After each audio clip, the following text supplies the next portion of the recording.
গাজীপুরে সবুজ মাঠ থেকে ফেরার পথে অনাকাঙ্ক্ষিত এক সড়ক দুর্ঘটনায় স্তব্ধ হয়ে যাওয়ার শঙ্কায় পড়েছিল কিশোরী ফুটবলার সোয়াদার স্বপ্নযাত্রা। তবে সেই লড়াকু প্রাণকে আগলে নিতে কালক্ষেপণ করেননি যুব ক্রীড়া প্রতিমন্ত্রী আমিনুল হক। সকালে রাজধানীর আগারগাঁও জাতীয় নিউরোসায়েন্স হাসপাতালে সশরীরে উপস্থিত হয়ে তিনি সোয়াদার চিকিৎসার যাবতীয় দায়িত্ব গ্রহণের ঘোষণা দেন।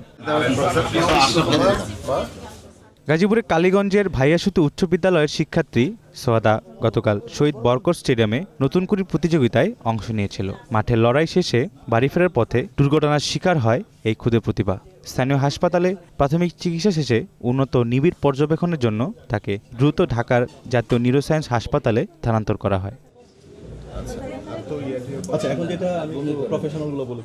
সকালে প্রতিমন্ত্রী হাসপাতালের শয্যা পাশে সোয়াদার চিকিৎসকের সাথে দীর্ঘ সময় কথা বলেন, চিকিৎসার সর্বশেষ অবস্থা সম্পর্কে অবগত হন এবং সোয়াদাকে অভয় দেন।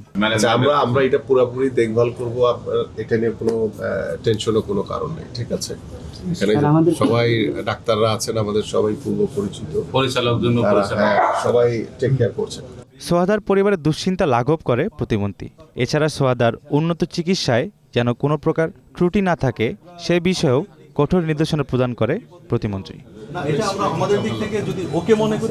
Nazim Mahmud, green news desk.